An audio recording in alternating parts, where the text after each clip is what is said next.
Welcome, welcome, welcome.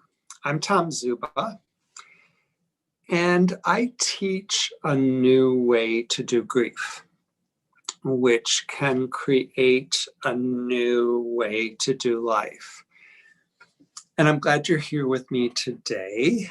We are going to talk about the healing powers available to us in telling our story. I want to begin by reading the opening of my second book, Becoming Radiant.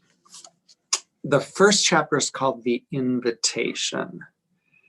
To become who you have never been, you must do what you have never done. To become who we have never been, we must do what we have never done. This is the challenge, the intention, the prayer, the vision. This is the work, the action, the opportunity, the hope, the promise, the invitation.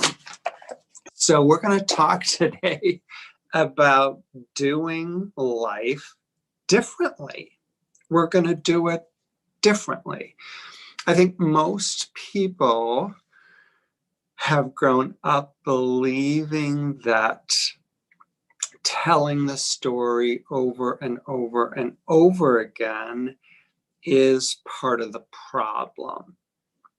The truth is that in telling the story, we're actually talking to ourselves, trying to help make that which seems absolutely unbelievable, believable.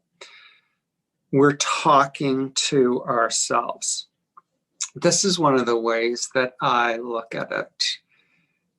Imagine walking through a stream, and in the bottom of the stream are different size pebbles and stones. And what we are doing is we're picking up a pebble. We're picking up another pebble. They're different sizes, they're different shapes, they're different colors. And we're looking at it, and we're turning it over and over and over and over and over.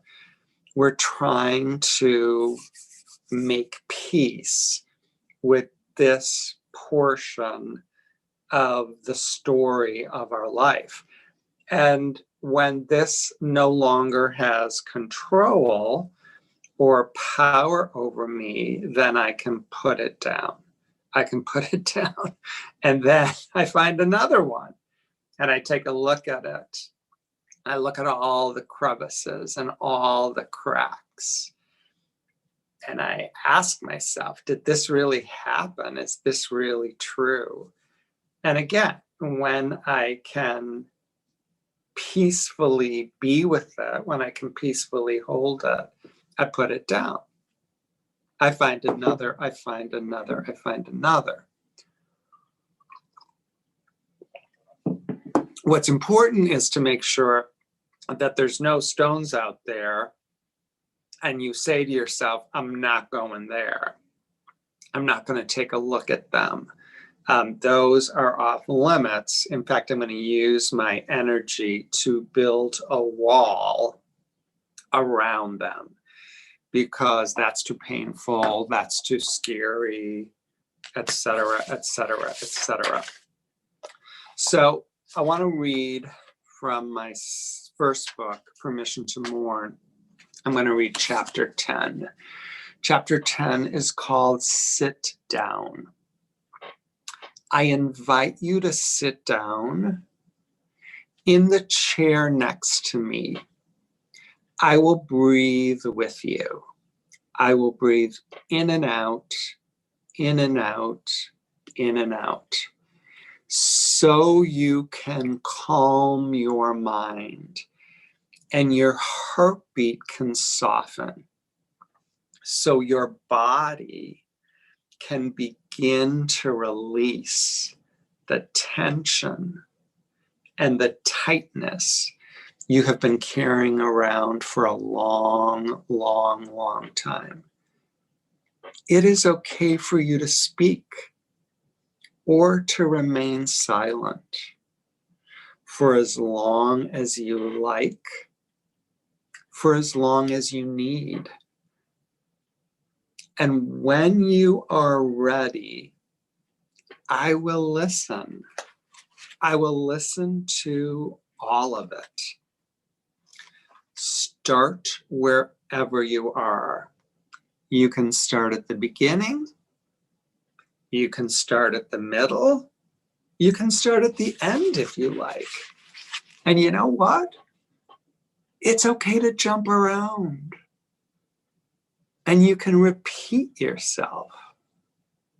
If you forget some of the details, if you forget the order that it unfolded, if you have to go back and start at the beginning, it's okay. It's okay. And you know what? It's okay if you cry. It's okay if you cry a lot. I will remind you that crying is a concrete, tangible sign that you are actually healing.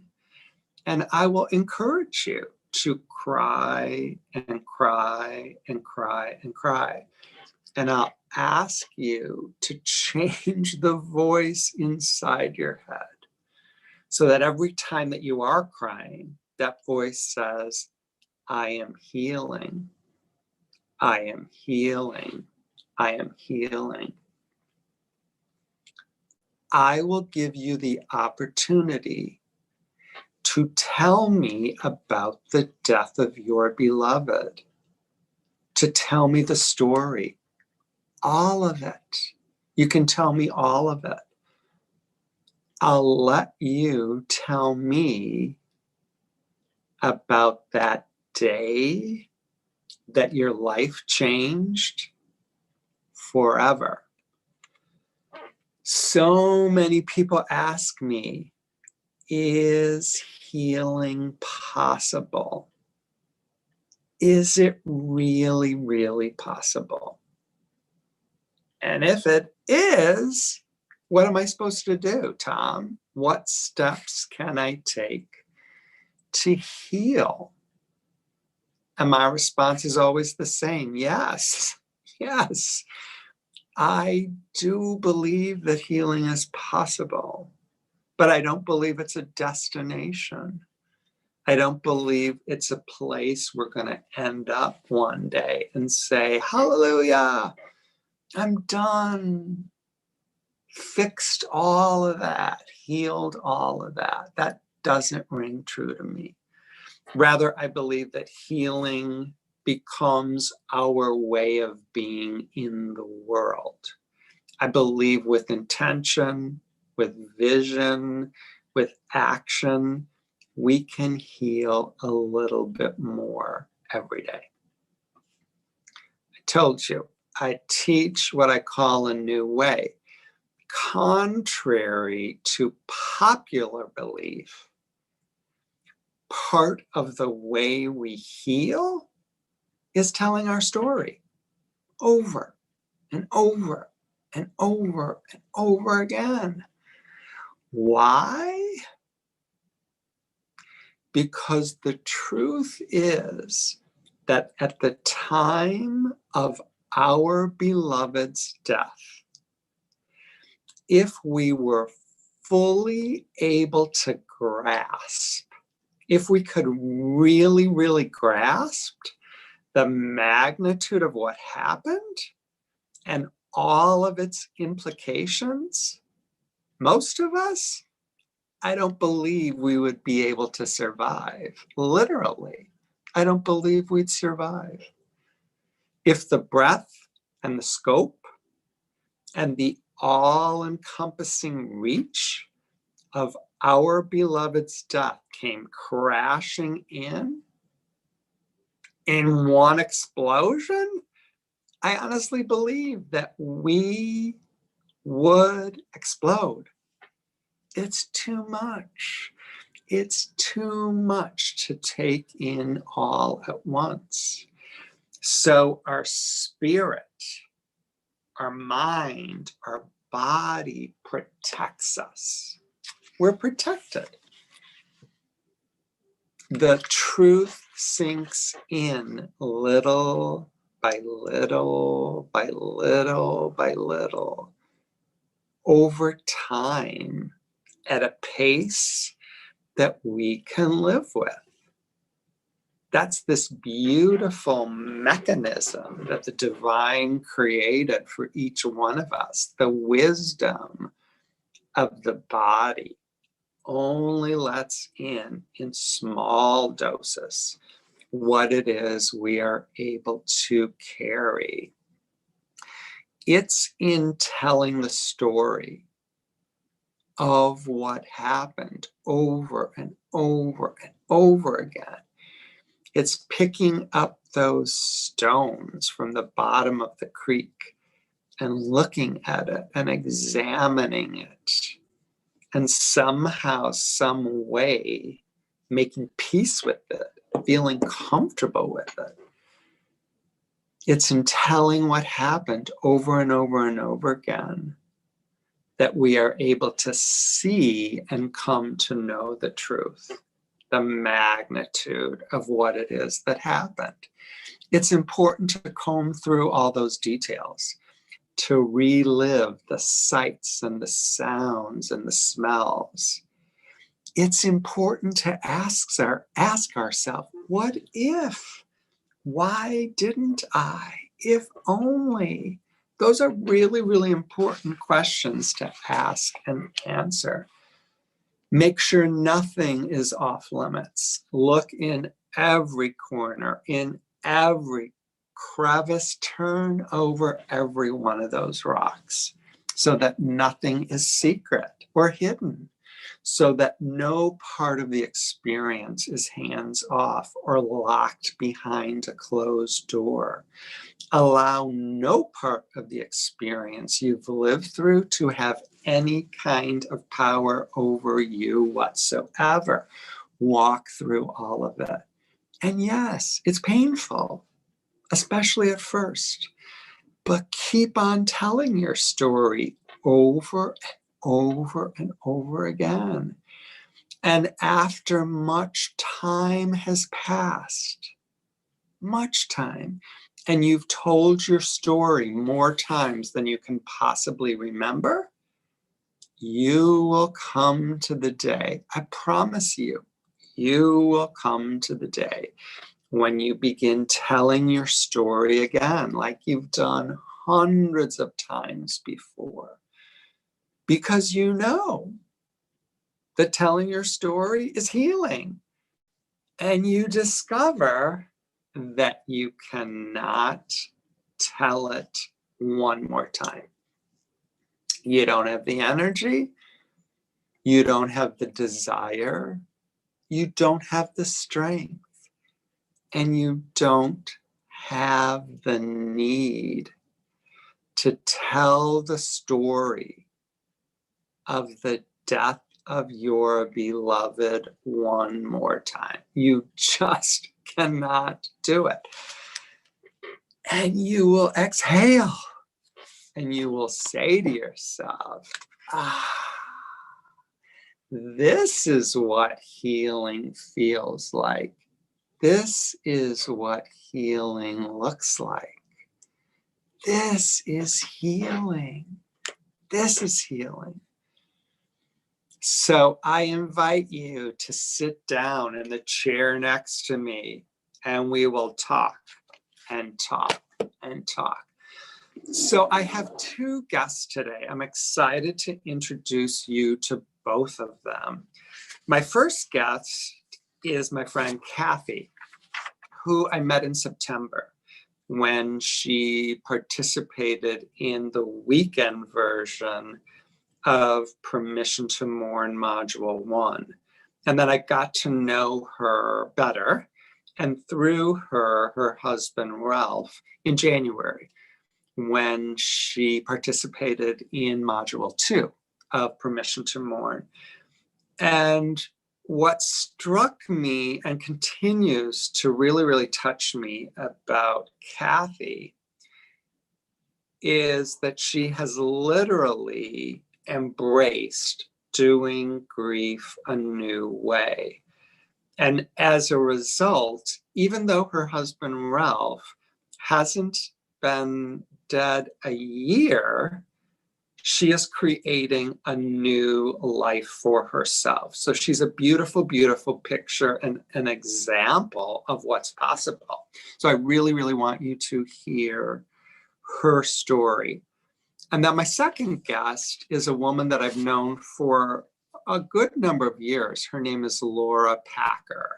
Laura's husband died. Laura describes herself as a storyteller, a coach, and a real-time dreamer.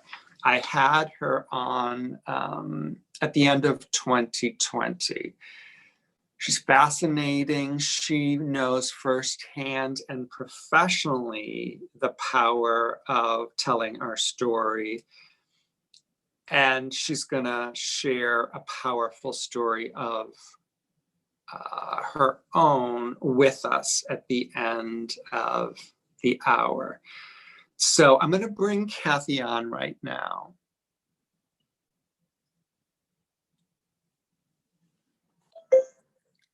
Hi, Kathy. Connecting to audio. Just like CNN, everyone's having technical difficulties due to reliance on Zoom. Let's see if I can help you.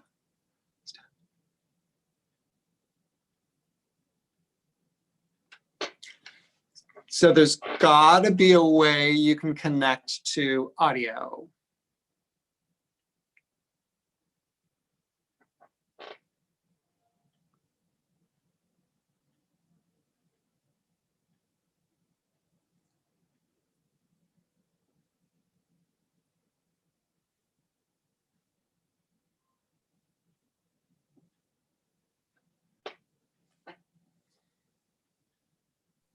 Let's see if that works. Is that better? That works beautifully. Welcome, welcome, welcome. Okay, okay. It's nice to see you. Take a breath. Take a deep breath. I need to. I must say I'm excited, but I'm a little nervous. Thank you for asking me to share my chapter 10. Let's see if that works. Is that better? Can you hear me okay? Do you have your phone on? Okay. It's nice to see you. Take a breath. Take a deep breath. Yes. I need to. I must say I'm excited, but I'm a little nervous. Thank you for asking me to share my chapter 10. Let's see if that works. Is that better? Can you hear me okay? Do you have your phone on? Yes. Okay.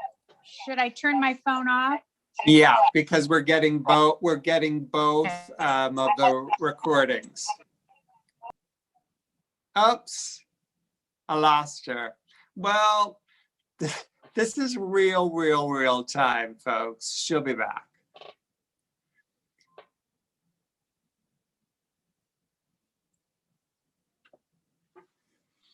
So what I love about Kathy is when her husband Ralph was diagnosed with the glioblastoma, they were very honest with each other and they made concrete decisions about what they were going to create as a couple. I believe a mutual friend of ours gave her my book. There was something about the message of the book that really resonated with her. And she inhaled it. I mean, she really inhaled it. And she is living her life with meaning and with purpose and with intention. And she's counting the days. She knows how many days that it was that Ralph died. But she is not in any way, shape, or form marinating in lack. She is shifting her perception over and over and over again. She's definitely choosing gratitude. And as a result, she's choosing abundance as well. So it will be very, very interesting to see if the universe's plans are to bring her live with us again today. You never know. You never know.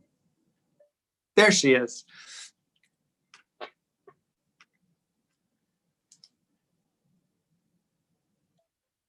Hey there. Yes. Okay. To bring her live with us Oh my again goodness. today. So Is that you working? never know. You never know. It is, but do you have two devices on?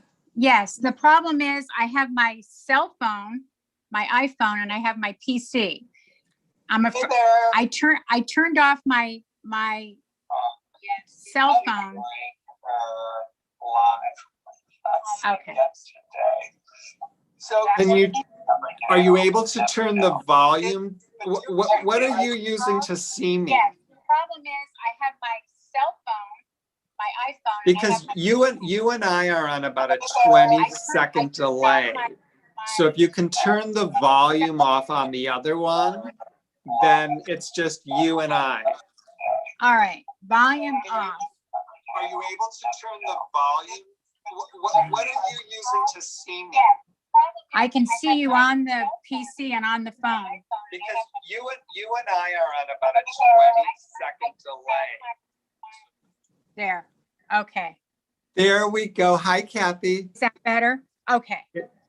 All right. Yes. Are we ready? Phew. Now I'll take a deep breath. Yeah, Is that take good? a couple of deep. Yes, it's Really? good. I need one. Okay. Yeah, take a deep breath. Yeah, Okay. you and I are on about a 20-second delay. Okay. All right. I'm sorry about that. Technical difficulties, right? In this crazy world. Anyway, it's all good. I'm glad to be here. Thank you. Can you hear me okay? I can hear you okay. Wonderful. Well, I appreciate being here this morning, especially in light of the fact that it's Valentine's Day this week. Yes. And to share my chapter 10. And everybody loves a love story. And I'm happy to share mine with you. Ralph Blyer is the great love of my life, the great love of my life. I met Ralph in White Plains, New York. We had on our first date, we had dinner. We sat together for 3 hours. We talked about everything from sports to politics to religion to life to our hopes and dreams. The next morning, I called my mom and I said, Mom, I've met the man I'm going to spend the rest of my life with. Those were my exact words. Let me tell you why.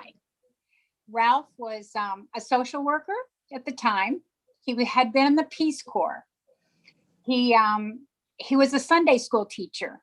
He was the youth group director for his congregation. He loved teenagers. He loved his family. He had dogs. He was a people person. He was a ski instructor and a lifeguard in college. He played soccer. He played baseball. He sailed with his dad on Long Island Sound. He cared deeply about his friends. He believed in service to his, and giving back to his country, to his friends, to his community, and to his faith. He was a real mensch. He loved music. He enjoyed music and he enjoyed musicals. He'd seen all the Broadway shows. He could sing. He sang to me.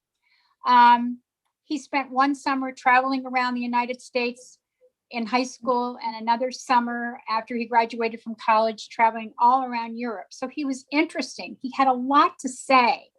He was a great guy. He was open. He was authentic. He was sweet. He was very handsome.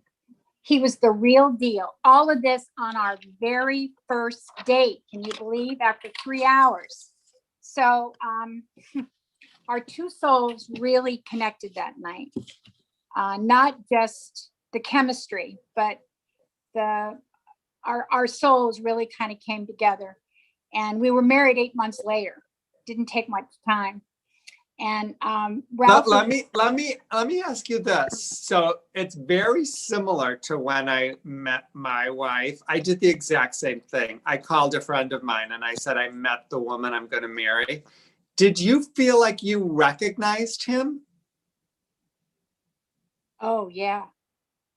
Oh yeah, totally. I mean, I said, I'll have to, we got to go out one more time, because if he's for real, he is for me. He was my person. Yeah. He was a person. He was unbelievable. I mean, he was almost too good to be true. And normally if things are too good to be true, they normally don't work out, but he was amazing. We were married. We have 3 beautiful children, all married, and we call them our bonus children to 3 great other kids that we have and 5 grandchildren.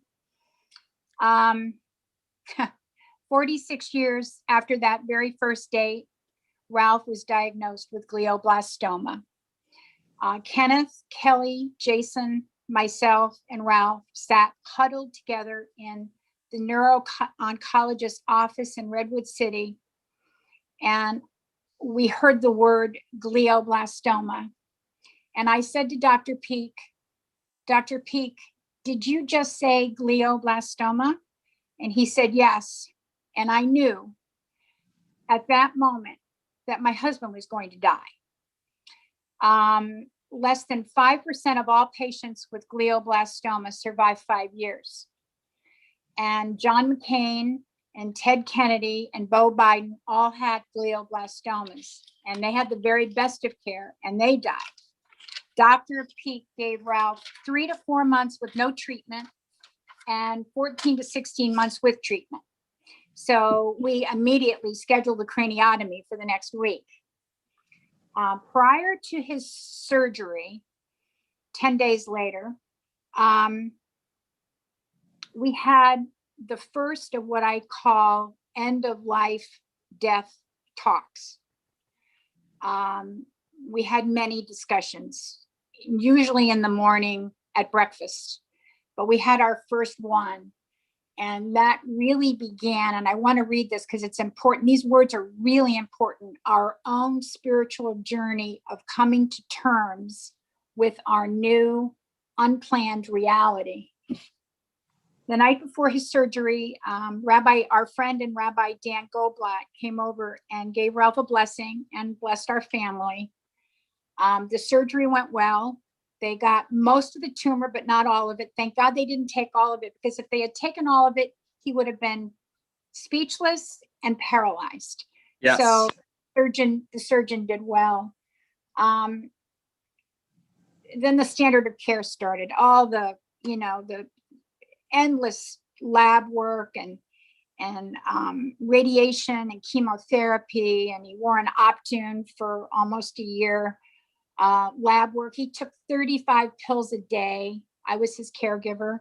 He had an incredible sense of humor. We had immense support from everywhere. Our friends, our community, our family, our children and grandchildren, our cancer support community. We attended 2 to 3 support group meetings a week in Walnut Creek. We were very involved, and he made a big difference in the lives of everybody that was there. He was amazing.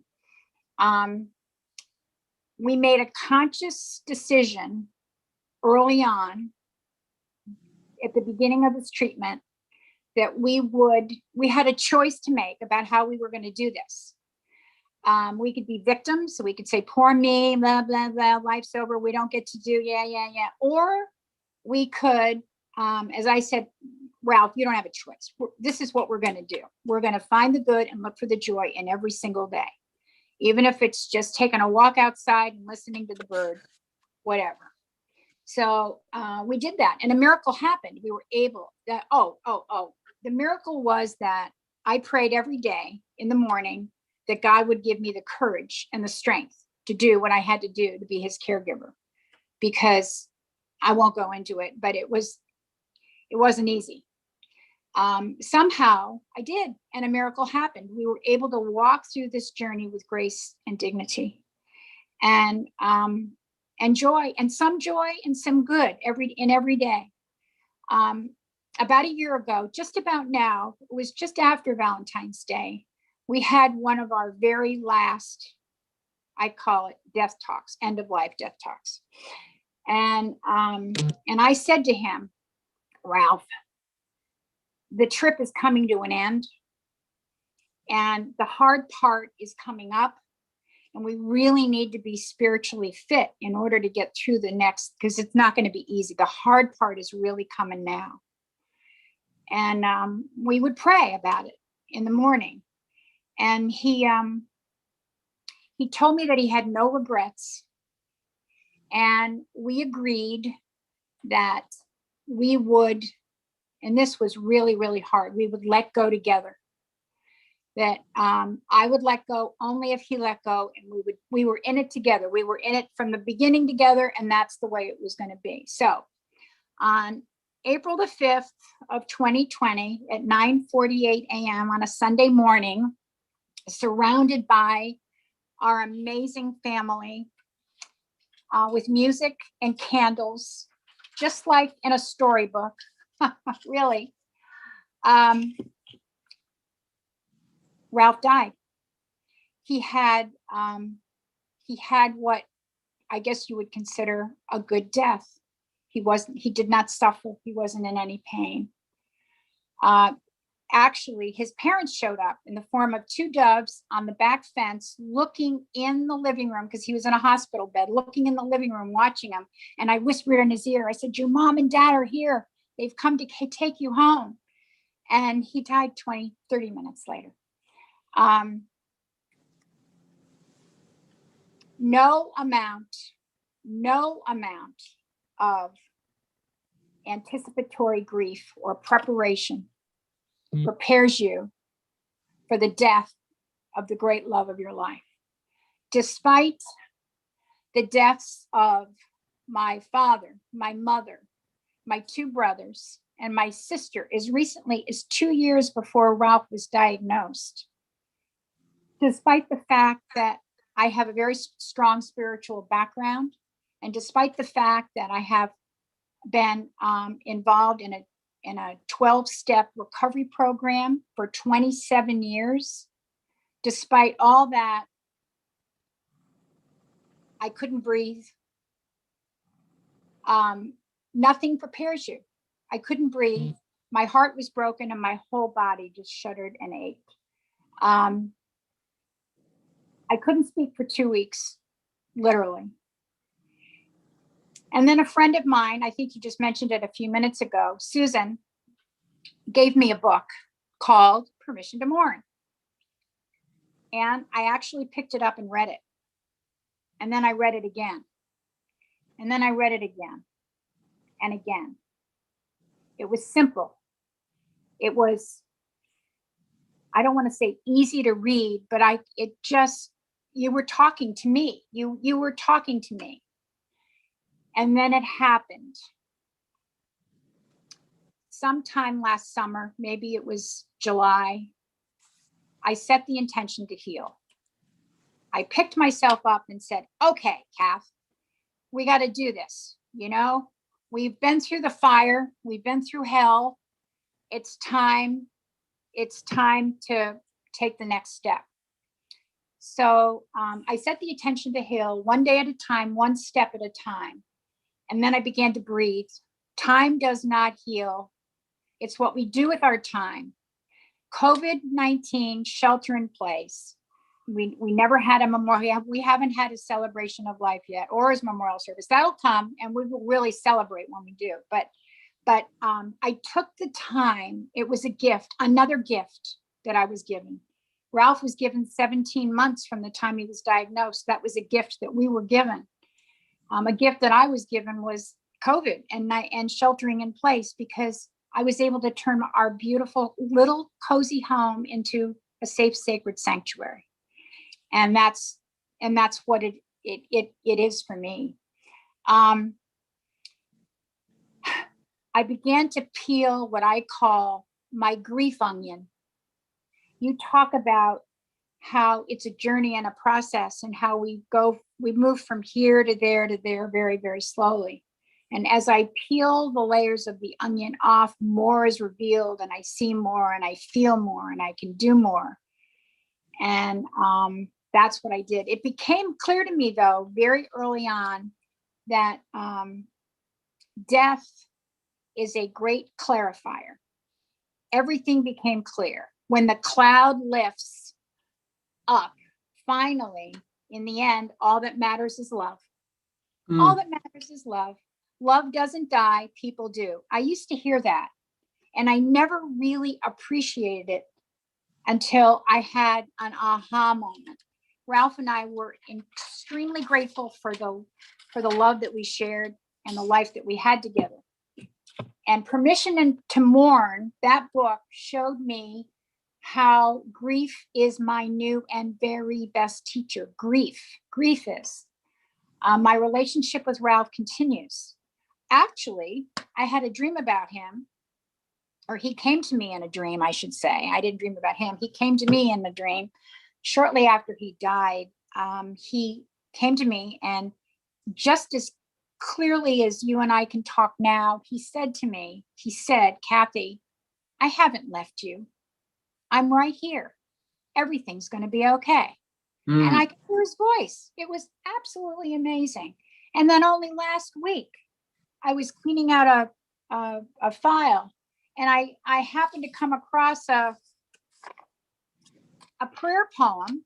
I have no idea where it came from, but it was a message from Ralph, a beautiful prayer poem. He spoke to me because I had said to him a couple of days before, I said, you haven't signaled me lately. I need to hear from you, to talk to me, tell me something. I don't know. And this thing shows up. So I know, and this is good. I really love this. I know that he's left the planet. We say you've left the planet. Yes. But I know here in the house, So, and I laugh when I think that. It makes me feel better. But honestly, there are what I call them Kathy's 12 steps of grief and mourning recovery program. In addition to my other 12-step program, I have my 12-step grief and recovery program. So number one, every morning upon awakening, I put on Ralph's bathrobe. His bathrobe goes around me. That's number one. Number two, I light a candle. Here's my candle. I light a candle. I've lit a candle every single day since he's died. It brings me into the present, and I can look at it during the day when I'm having a bad moment, and it brings me not in the past or the future, but it brings me to the present. Number three, I curl up in my snuggly chair that he used to sit in with Ralph's blanket. I have coffee, hot coffee in my Becoming Radiant, A New Way to Do Life mug. And I read one chapter from one of your books. There's a total of 50 chapters, but I read one chapter a day. Plus I read another book. Right now I'm reading Gary Zukav's book, The Seat of the Soul. And I do that. That's number four. Number five is I meditate. Number six, I write in my gratitude journal. Number seven, I text my gratitude partner sometime during the day, which I've gotten from you. Two, I actually have two. And eight, this is really important. And I do this really well. I cry or sob every day. Good for you. Music is the trigger. So I can listen to the Carpenters or John Denver. What really does it for me is the song by Alan Jackson called Remember When. Oh my God, that just sets me off. And it just feels so good. Number 9, we have comfort dogs. Harry and Bess are our 2 golden doodles. And Ralph had a talk with them shortly before he died. He said, now you make sure you take really good care of your mom when I'm gone. You're going to miss me, but you got to take care of her. So I walk my comfort dogs 4 times a day. So that gets me out and exercising, which is good. And then this is also really important. I created a vision board. I have little Post-its everywhere, all around my PC, and I change them when I read something or I hear something. I put them all around, so they're a reminder all day long that of things that I need to hear. Number 11, my 11th step is I call, text, email, phone, or send a card to somebody every day. I think of somebody else. It's a little thing to do, but it makes me feel good. And number 12, and this is my 9 to 9 rule: no news, no texting, no email, no phone between 9 o'clock at night and 9 o'clock in the morning. Even my kids, they know better. If they want to get me, they have to get me before, because I'm a morning person. They know they can try to call me and leave me a message in the morning. So bottom line is this: I have taken a deeper dive into my grieving through the work that I have done in the modules for Permission to Mourn, and these connections with other people in the group have made a huge difference to my healing, listening to other stories and other people. But I still have a lot of work to do, and I know that. Becoming Radiant, that book showed me that I'm not alone, that I don't need to do this alone, that we're all teachers and students, and that I get to make a choice every single day. Every day I choose what I'm going to do about the day and my attitude about that day. It's been 312 days. I knew you would know. 312. Actually, 312 is Ralph's birthday too. He'll be seven. He'll be, how old will he be? He'll be 74. He's younger than I am. He'll be 74 on March 12th, 312. Since Ralph died, and I miss him. And although I feel like he's outside in the garage working on a project or out walking the dogs, I know he's not going to walk through the door. And I wish I could feel his arms around me. I miss that so much. But my intention is to continue healing by living fully and joyfully every single day. This is how my healing occurs. It's simple. That's the premise. Every day I live fully and joyfully in the day. And that's how I heal. And that's how I honor Ralph, because that's what he would want me to do.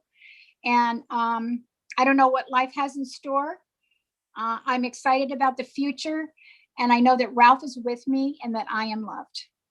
And that's my story. 49 years. How did I do? Kathy, I cannot thank you enough for showing folks what is possible, for showing folks that there is a different way to do this. I mean, you have shared in a very short period of time so much information with us. I mean, just your 12 steps that you adhere to every day.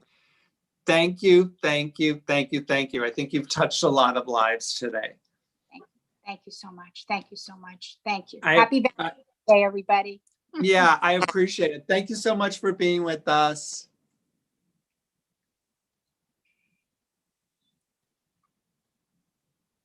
I am going to take a breath, and then I am going to bring, hold on, our next guest, who is Laura Packer. Laura, as I said, is a storyteller, she's a coach, and she's a real-time dreamer. So welcome to Laura. Hi, Laura. Hi, Tom. It's so nice to see you. It is so nice to see you. I don't know, were you able to hear Kathy at all? No, I couldn't. Okay. I mean, we just had, I don't know, 20 minutes of a love story. Kathy's husband died 312 days ago. And she has really immersed the teachings of Permission to Mourn. And she is truly doing grief a new way. So it just makes my heart sing. Yeah. Oh, that's great. I'm so happy to hear that she is fully immersing herself in it because that's what you have to do. You have to Yeah. have permission to be there. So I want to start. I have a couple questions for you. One is, where did your love of storytelling come from? Well, I was really lucky. So my mom was a children's librarian and my dad was a writer. So when I was growing up, when I was a little kid, my parents were telling me stories all the time. I mean, they read me books too, but told stories were a big part of it. And then I took some of the stories that my parents told me, which were mostly folk tales. And my father would tell me some of the stories that he heard as a boy on the radio, on old time radio. So I took some of those stories and told them to my friends. And then by the time I was in high school, I was madly in love with fairy tales. I was kind of obsessed with fairy tales. So I got a degree in folklore and mythology with a focus on fairy tales. And it was while I was in college that I met a real live storyteller who told stories for grown-ups, who was exceptional at what he did. And the first time I heard him, I thought, that's what I need to be doing. And that's actually how I met my now late husband, was through storytelling. He was also a storyteller. So it's had a profound and defining impact on my life. So, how did your love of storytelling help you begin to heal? And how does that continue to help you heal? That's a great question. So when Kevin was sick, I was pretty public about writing about what was going on. We had a what is it, a Caring Bridge page, and I was blogging about it as well. And then after he died, I was blogging about it. I was writing about it all the time. And I have to tell you, Tom, that within a day or two of his diagnosis, he died from pancreatic cancer. I thought someday this is going to make really good art. I knew that I would be telling stories about it. And it took about a year after his death before I started actually telling the stories. But from the moment he died, I knew that the way through for me, whatever that means, whatever that meant for me, just like whatever it means to anybody else, involved talking about him, sharing his story, sharing our story, telling people who told me to get over it that they could just take a leap off a bridge. Not literally, you know what I mean? I'm sorry, that was insensitive, but telling them to go away, that wasn't useful to me. And that it was by sharing the story that I would keep his memory alive and that I could heal because I could tell myself the story of us. And that was really important, telling it to myself and reminding myself that we weren't just his illness. I agree with you 100%. I think most of the time, the greatest gift in telling the story is what I receive by telling it. Absolutely. And every time I've told a story about him and about his illness and our passage through his illness and about my subsequent grief, somebody will say to me, thank you. I didn't know I needed to hear that. But it just, the telling for me is healing as well. It helps me connect. Do you think that the message that most of us get from the world is, oh, stop, just stop. Stop Oh, yeah. telling the stories. Yep. Stop talking about him. Why are you always talking about him? I don't want to hear that story again. You told me that story 17 times. Yes. And I think that is a profound disservice to those of us who are grieving and to the people who might hear the stories as well, who someday will need to tell their own stories. So, is it always necessary to have someone listening to the story, or is there value in telling the story without a listener? There's absolutely value to telling it without a listener. In the first year after his death, I think I filled up 20 volumes of journals that were me writing the stories over and over and over and over again. And that was hugely valuable to me because every time I remembered something else, every time it gave me a chance to both grieve that moment and celebrate his life. I think there is something profound that happens when you tell the story to someone who is listening well and who's present with you, but telling them to ourselves is hugely important. What about this? Is it necessary that the story that we're telling actually be true? No. I mean, I think it is important to be honest with ourselves about it didn't really happen this way, but this is the way I wish it happened. And that's fine. There's nothing wrong with rewriting our own stories into what we wish it had been as a way to heal. There's nothing wrong with that. I think we get confused over the difference between factual and truthful. The truth is not always factual. The truth is far more meaningful than just the raw facts of the matter. And I think by telling the story over and over and over again, sometimes I say to myself, well, it actually wasn't as horrible as I thought it was, or it wasn't completely dark. There were moments of lightness there. Very much so.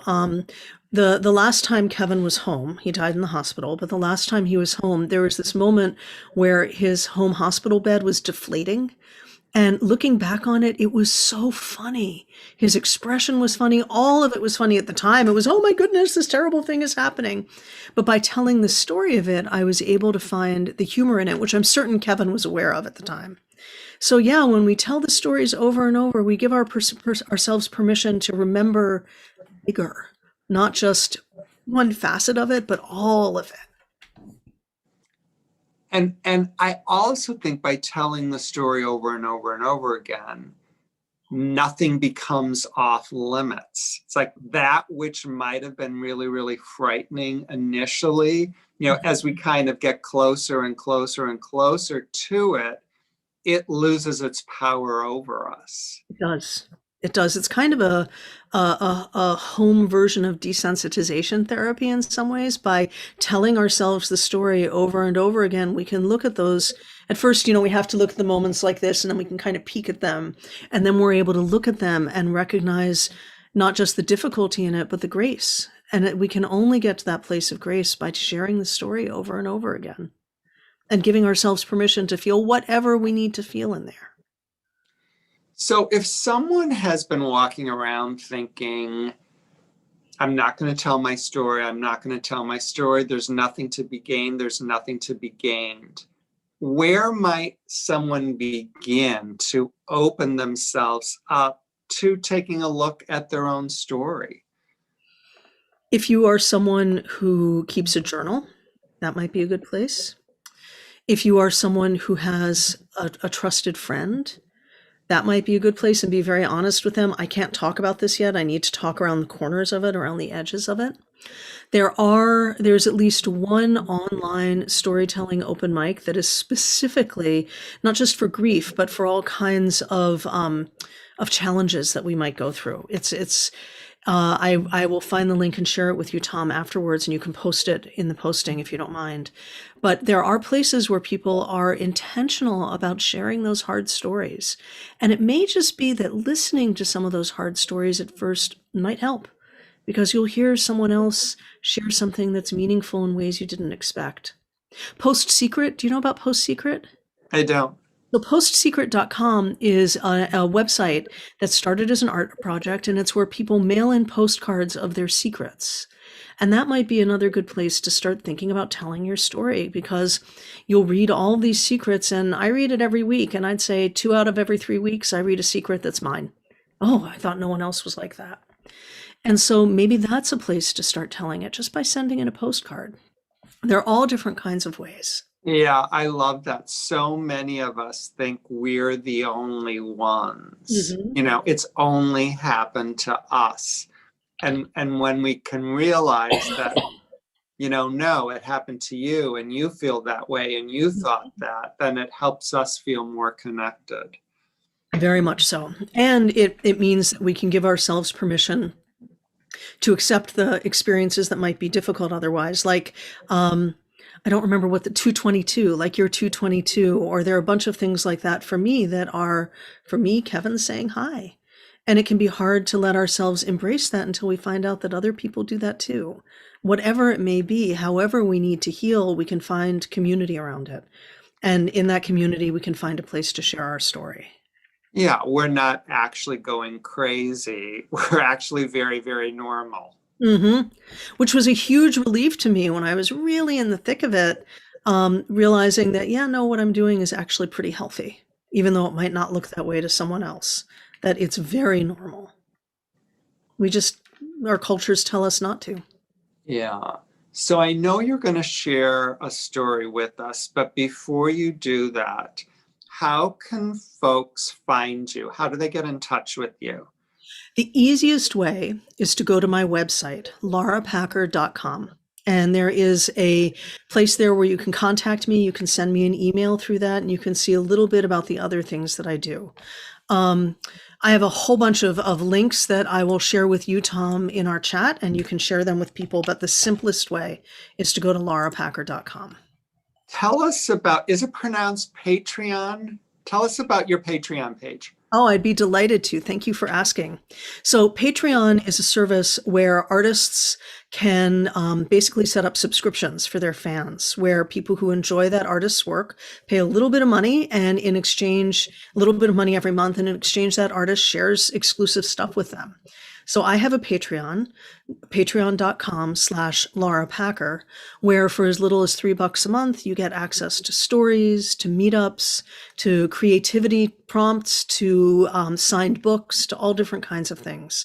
So it's a way to connect more deeply with me or with other artists that you care about.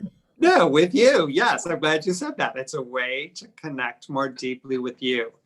Now, do you have any events that you're involved with coming up? In fact, tonight, I have a gig that I'm really excited about. It's for a program called Better Said Than Done. So you can Google Better Said Than Done.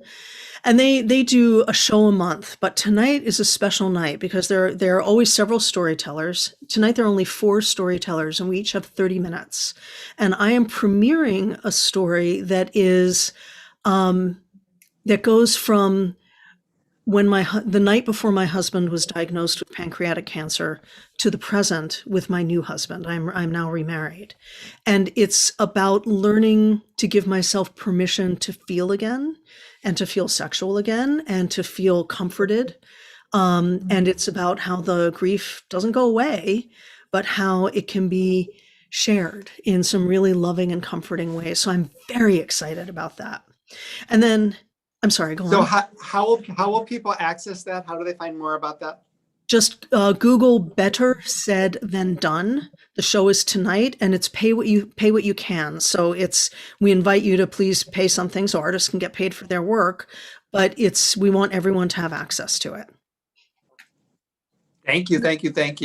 Yeah, and then for other stuff, just sign up for my mailing list on my website, and you'll find out about it. Okay, so you're going to share something with us. I'd love to share a story with you. My husband wanted to take me to Santa Cruz.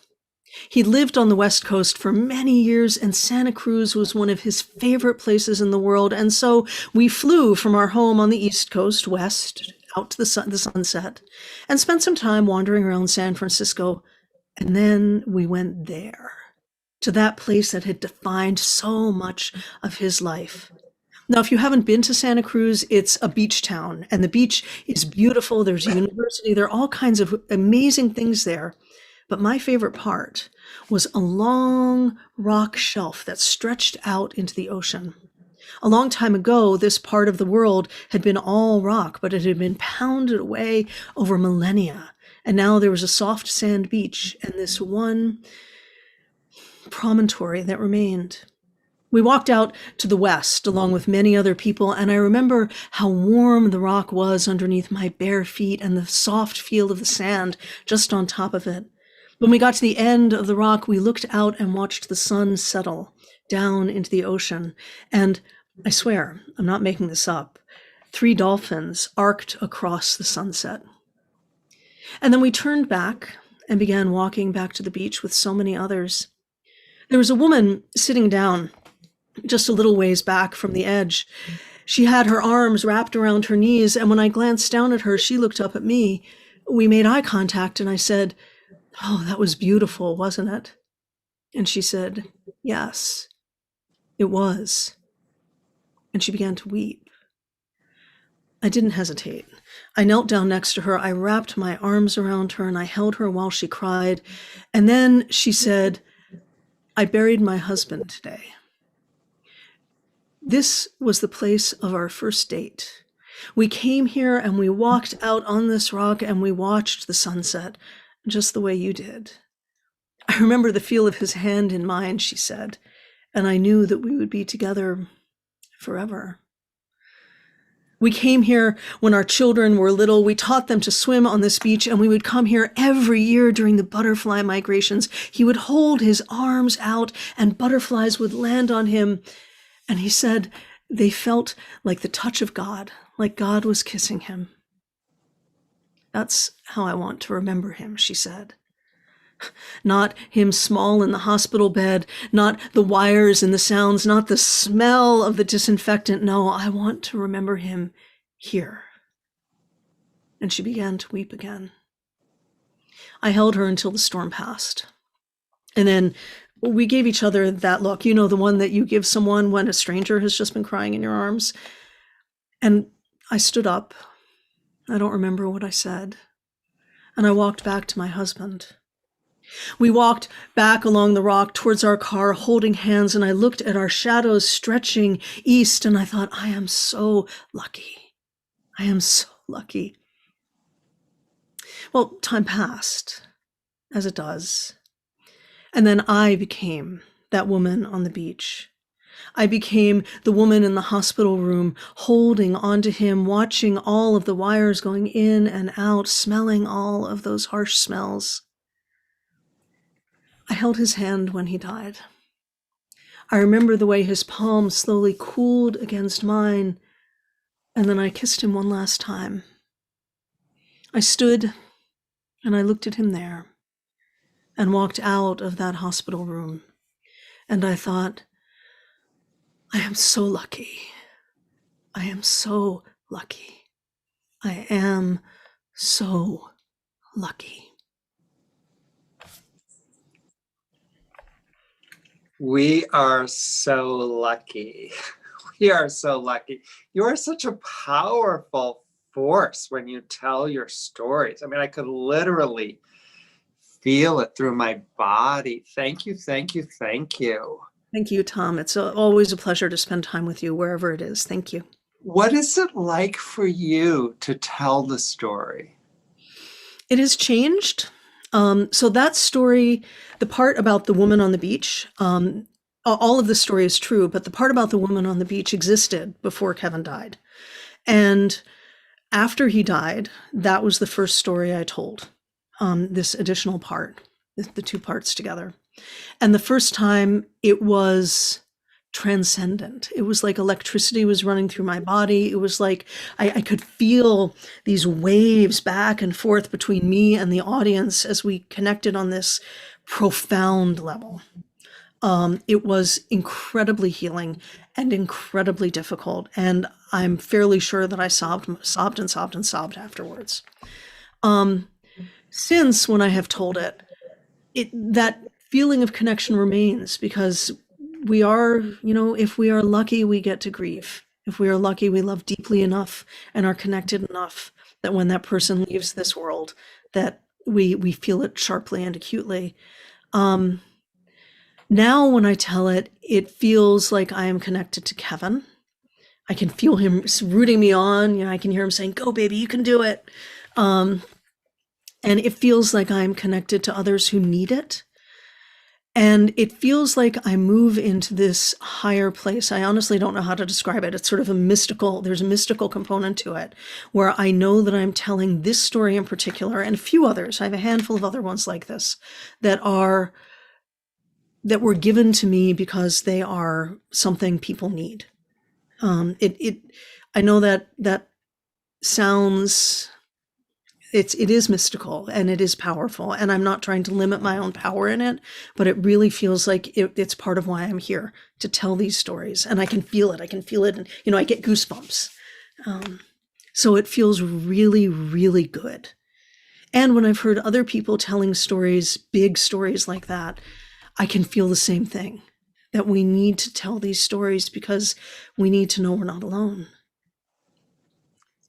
It was the absolute perfect complement to the true story that Kathy shared with us about her life these last 300 and some days. I mean, it was absolutely beautiful.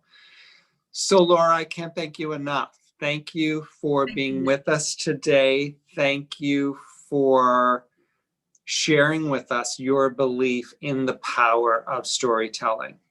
Yeah, thank you, Tom. Stories heard and told can change the world. It's transformational. And thank you for sharing yours so consistently. You have helped me immensely. You're welcome. I hope tonight is wonderful, and my hunch is you will continue to touch a lot of people. Thank you, Tom.